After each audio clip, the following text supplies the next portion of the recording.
கர்த்தருடைய பரிசுத்த நாமத்துக்கு மகிமை உண்டாகட்டும். இந்த நாளிலும் கூட நம்ம பார்க்க போகிற வசனம் அப்போஸ்தலர் 18:10 வசனம். நான் உன்னோடே கூட இருக்கிறேன், உனக்கு தீங்கு செய்யும்படி ஒருவனும் உன்மேல் கை போடுவதில்லை. இந்த பட்டணத்தில் எனக்கு அநேக ஜனங்கள் உண்டு என்றார்.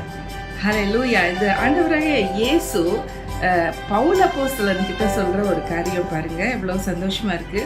நான் உன்னோட இருக்கேன். ஆண்டவர் நம்மோட இருந்தா போகுங்க, எதுவுமே நமக்கு தீமை வராது, பொல்லாப்பு வராது. உண்மையான சிச்சுவேஷன் அந்த சூழ்நிலையில எப்படி இருக்குன்னு சொன்னா, தீங்கு செய்யும்படி இருக்கிறாங்க. தீங்கு செய்யும்படி இருக்கிற ஒருவனும் உன் மேல கை போடுவதில்லை. தீங்கு செய்யறதுக்கு பிளான்ஸ் இருக்கு. பவுல் அப்போஸ்தலனை ஒழிச்சு கட்டணும்னு சொல்லிட்டு இருக்கிறாங்க ஆட்கள். ஆனா ஒருவனும் உன் மேல கை போடுவதில்லை. என்ன ரீசன்? நான் உன்னோட இருக்கேன். இன்னைக்கு ஏசு நம்மளோட இருந்தா நமக்கு எந்த தீங்கும் வராது, எந்த பொல்லாப்பும் வராது, எந்த பிரச்சனையும் வராது. எல்லாவற்றையும் மேற்கொள்றதுக்கு அவர் நமக்காக யுத்தம் செய்கிறேன்னு சொல்றாரு. யாத்திராகமம் புஸ்தகம் 14:14 நீ சும்மா இரு, be still and know that I am God.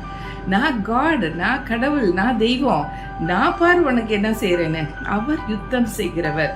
நம்ம ஆண்டவருக்கு மேல பக்தி உள்ளவர்களா அவரை நோக்கி ஜெபம் பண்ணி விஷயங்கள் எல்லாம் சொல்லிட்டோம்னா போறோம், அவர் மிச்சத்தை பார்த்துக்குவாரு. ஹல்லேலூயா. நான் உன்னுடனே கூட இருக்கிறேன், உனக்கு தீங்கு செய்யும்படி ஒருவனும் உன்மேல் கை போடுவதில்லை. தீங்கு செய்யறதுக்குன்னே அலையிறாங்க பாருங்க. இன்னைக்கு நீங்க தீங்கு பொல்லாப்பு எல்லாத்துலயும் சிக்குண்டு கிடக்குறீங்களா? உங்களுக்கு அதுல இருந்து மீட்கிறதுக்கு ஒரு வழியே இல்லைன்னு யோசிச்சுட்டு இருக்கீங்களா? தீங்கு செய்யறவங்க அதிகமா இருக்கிறாங்க பாருங்க இந்த உலகத்துல. எப்படிதான் அவன் சொத்தை புடுங்கலாம், எப்படிதான் அவனுடைய வாழ்க்கையை ஒண்ணுமில்லாம ஆக்கலாம். அவன் ரொம்ப நமக்கு மேல பழகி பெருகிட்டு போறான். அவனுக்கு அந்தஸ்து வருது, அவனுக்கு நிறைய பெருக்கம் வருது, செழிப்பு வருது, அவனுக்கு ஆள்பலம் கூடி இருக்கு, அவனுக்கு எல்லாமே இருக்கு. அவனை அப்படி விட்டுறக்கூடாது. நம்ம என்ன செய்யணும்? தீங்கு செய்யணும் அப்படின்னு சொல்லி அலையிறாங்க பாருங்க. நீதிமொழிகள் 1ஆம் அதிகாரத்துல செமையா இருந்துச்சு.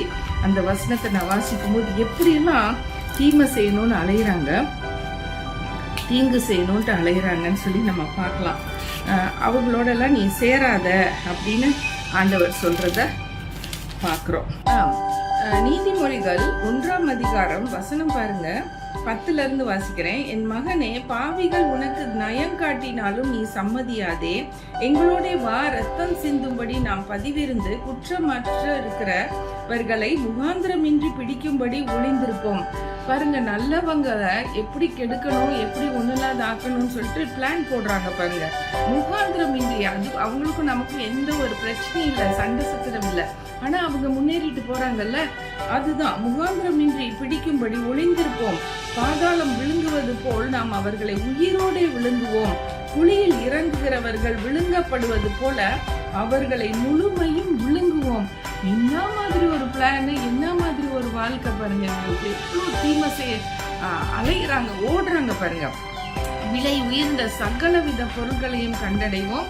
கொள்ளை பொருளினால் நம்முடைய வீடுகளை நிரப்புவோம். எங்களோட பங்காளியா இரு, நம் எல்லோருக்கும் ஒரே பை இருக்கும் என்று அவர்கள் சொல்வார்களாகில், என் மகனே, நீ அவர்களோட வழி நடவாமல் உன் காலை அவர்கள் பாதைக்கு விலக்குவாயாக. அவர்கள் கால்கள் தீங்கு செய்ய ஓடி ரத்தம் சிந்த தீவிரிக்கிறது. பாத்தீங்களா? தீங்கு செய்யறதுக்கு நிறைய பேர் இருக்கிறாங்க.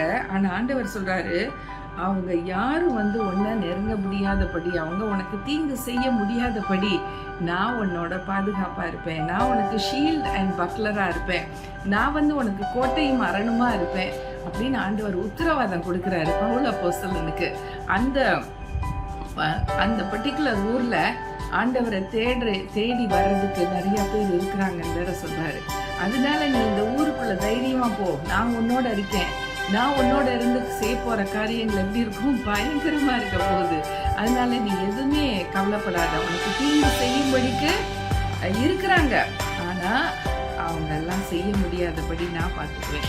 ஹல்லேலூயா. கர்த்தருடைய வல்லமை இந்த நாட்கள்ல நம்ம மேல அளவில்லாம நம்ம மேல ஊற்றப்படுகிறது. நம்ம பாதுகாக்கப்படுகிறோம். எல்லா தீங்குக்கும் பொல்லாப்புக்கும் நம்மளை விலக்கி ஆண்டவர் பாதுகாக்கிறார்.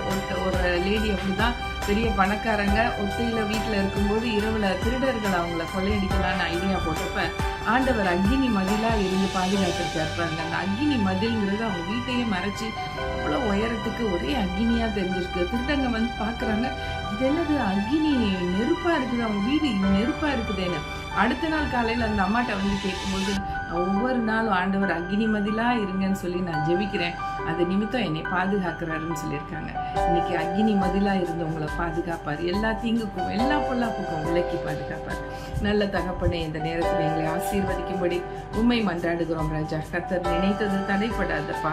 அப்பா, தீங்கு செய்ய நினைக்கிறவர்களை விலக்கி ஓடும்படிக்கு செய்யுங்க ராஜா. இந்த கிருபைக்குள்ளே மூடி மறைத்துக் கொள்ளுங்க. நீங்க எங்களோடு இருந்து எல்லா ஆபத்துக்கும் எல்லா விக்கினத்துக்கும் பயங்கரத்துக்கும் விலக்கி பாதுகாத்து கொள்ளுங்க ராஜா. இந்த கிருபைக்கா, அன்புக்கா, ஆதரவுக்கா, இரக்கங்களுக்கா கோடி கோடி நன்றி. இயேசுவின் நாமத்தில் பிதாவே, ஆமென். Thank you friends and God bless you all. Amen.